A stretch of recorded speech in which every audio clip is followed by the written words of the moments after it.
भाई global recession आ रहा है 2023 में। इसे तू ऐसे समझ ले कि तेरे अकेले का 12th का रिजल्ट निकल रहा है, तो ये हो गया है कि छोटा मोटा किसी कंट्री का रिसेशन।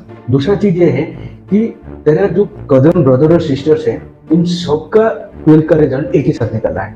इसका मतलब ये एक ग्लोबल रिसेशन। दोनों का बीच ये डिफरेंस है कि अगर तेरा अकेले का रिजल्ट आएगा तो तुझे सिर्फ एक चप्पल मिलेगा, मतलब गाल पे। लेकिन अगर ये ग्लोबल रिसेशन होता है तेरे लिए, मतलब तेरा जो कजन ग्रुप है सबका साथ में रिजल्ट आ रहा है, इसमें तुझे चप्पल के साथ साथ एक एग्जाम्पल भी देखने को मिलेगा कि तेरा मामा का लड़का को देख कितना परसेंटेज आ गया, कि समाजी का लड़का को देख, समाजी तो सबका कॉमन होता है। ये चीज होता है ग्लोबल रिसेशन। और तुम सब में जो ज्यादा परसेंटेज रखता है, मतलब तुम्हारा जो कजन ग्रुप है, तुम्हारे बीच जो सबसे ज्यादा परसेंटेज रखता है, उसका एग्जाम्पल सबके घर में देखने को मिलेगा। और उसी स्टेज में अभी इंडिया, और तुम्हारे ग्रुप में एक ऐसा बंदा भी होगा जो सबको रील भेज कर सबका टाइम वेस्ट कर रहा होगा, जिसके वजह से सबका रिजल्ट ऐसे खराब आया होगा। वैसे स्टेज में यूएसए, चाहे 2008 का ग्लोबल रिसेशन हो या फिर 2023 का जो अपकमिंग ग्लोबल रिसेशन है, उसमें भी यूएसए कहीं ना कहीं पीछे है। और ऑनेस्टली बोलूं तो मुझे सिर्फ यही 2 ग्लोबल क्राइसिस के बारे में डाटा मिला, तो इस वीडियो में 2023 के ग्लोबल क्राइसिस के बारे में मैं मेरा ज्ञान फेंकूंगा, तो आप लोग जांच कर लेना प्लीज। अभी मजा आएगा ना भिड़ो, क्योंकि मुझे समझने में बहुत टाइम लगा है। और अच्छा लगे तो सब्सक्राइब कर देना, और साथ में 3 बंदों को बोल देना सब्सक्राइब करने के लिए। 2 मिनट में खुश खबर रहेगा मेरे लिए कि मेरा एक सब्सक्राइबर बढ़ गया।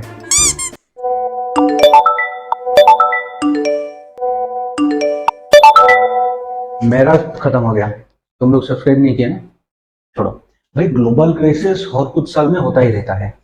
1975, 1982 और 1990 के बाद 2008, फिर अभी 2023 में होने वाला है। और ये बात मैं नहीं बोल रहा हूँ, IMF, वर्ल्ड बैंक के साथ साथ, उनके साथ साथ मेरा कैंटीन का जो बर्तन साफ करता है और सामने जो पान का टपरी है और मेरा साथ में दोस्त, ये सब कुछ है। ये 2023 में कैसे होगा ये तो आगे जानेंगे। पहले 2008-9 में कैसे हुआ था वो थोड़ा जान लेते हैं। भाई 2000 से 2002 तक यूएसए का जो स्टॉक मार्केट है वो तेजी से गिर रहा था। 23-24 साल में मेरा जो बाल जैसे गिर रहा है वैसे गिर रहा था। तो इसलिए इन्वेस्टर्स स्टॉक मार्केट से अपना पैसा निकालने लगे, और साथ में बैंक में भी इतना इंटरेस्ट नहीं था, इसलिए वो लोग बैंक में भी पैसा रखना नहीं चाहते, क्योंकि उस टाइम पे बैंक का इंटरेस्ट रेट कम था। इसलिए लोग अपना घर खरीदने के लिए बैंक से लोन लेने लगे। इसलिए रियल एस्टेट का जो बिजनेस है वो धीरे धीरे ग्रो करने लग रहा था उस टाइम पीरियड में। तो इन्वेस्टर सोचे कि यहाँ पे पैसा लगा देते हैं तो रातों रात डबल, फिर 4 गुना, तो बैंक इन्वेस्टमेंट बैंक के जरिए इन्वेस्टर को लोन दे रहा था। और वो इन्वेस्टर इन्वेस्ट करके एक बिल्डिंग बना दिए तो उसे खरीदने के लिए लोगों को होम लोन देता था। और ये इन्वेस्टमेंट बैंक जो है वो वन टाइप ऑफ ब्रोकर होते हैं, इधर का चीज उधर करते हैं, मतलब चीजों का इधर उधर करने का बड़ा शक है। और साथ में जो ये सारा लोन्स था, ये सबको AIG जो इंश्योरेंस कंपनी है वो इंश्योरेंस बेचने लगा। मतलब बैंक, इन्वेस्टमेंट बैंक और AIG जो इंश्योरेंस कंपनी, सब लोग सोचे कि साथ में पैसा छापते हैं। तो ये बैंक, इन्वेस्टमेंट बैंक और इंश्योरेंस कंपनी के पास पैसा ही पैसा था। बैंक अपना EMI के जरिए कमा रहा था, इंश्योरेंस कंपनी अपना प्रीमियम के जरिए कमा रहा था, और जो इन्वेस्टमेंट बैंक है वो अपना कमीशन के रूप में कमा रहा था। तो इस टाइम बैंक ने लगाया एक्स्ट्रा दिमाग।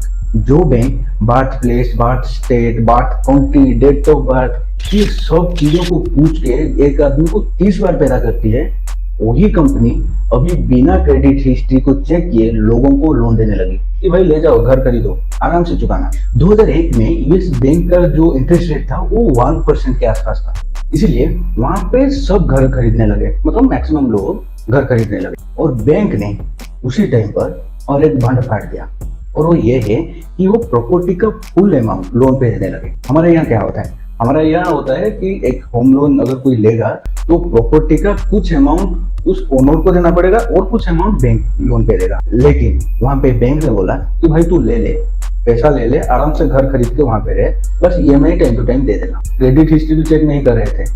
देखो आगे क्या होता है। अरे देवा, ये गड़बड़ है बाबा। खुद की घरों और बैंक की पैसों से घर कोई थोड़ी ना छोड़ता है, सब लेने लगे। लेकिन बैंक भी वहां पे सही चल गया था, वो सबको एडजस्टेबल रेट में लोन देने लगा। मतलब अगर सेंट्रल बैंक जो है वो इंटरेस्ट रेट बढ़ाएगा, सबका लोन का जो इंटरेस्ट रेट है वो भी बढ़ जाएगा। और ऐसा ही हुआ, सेंट्रल बैंक का इंटरेस्ट रेट बढ़ गया और तब सबका पेन पीला हो गया, क्योंकि इंटरेस्ट रेट जो था वो 2-3 गुना ज्यादा हो गया। और जो खराब क्रेडिट हिस्ट्री वाले थे उन लोगों का पेन से तो पीला डाटा लीक करने लगा। और ऐसे ही हुआ, सेंट्रल बैंक ने अपना इंटरेस्ट रेट बढ़ा दिया और तब सबका पेन पीला पड़ गया, क्योंकि वो जो इंटरेस्ट रेट है वो 2-3 गुना बढ़ गया।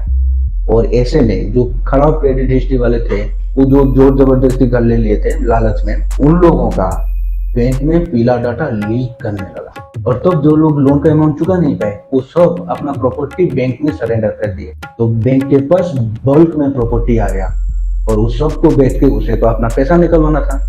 और मार्केट में जैसा ये प्रॉपर्टी गया तो पूरा यूएसए में प्रॉपर्टी का वैल्यू कम हो गया। कम हो गया। और तब इन्वेस्टर का पेन पीला होने लगा, क्योंकि वो लोग भी तो लोन लेके इन्वेस्ट किए थे ना, इन्वेस्टमेंट बैंक के जरिए। और उस टाइम पे जो अच्छा क्रेडिट हिस्ट्री वाले थे, जो लोग जेन्युइनली घर लेना चाहते थे, उन लोगों का प्रॉपर्टी का भी वैल्यू कम होने लगा। मतलब वो जो 50 लाख का वैल्यू वाला प्रॉपर्टी लिए थे उसका भी वैल्यू अभी 30 लाख हो गया।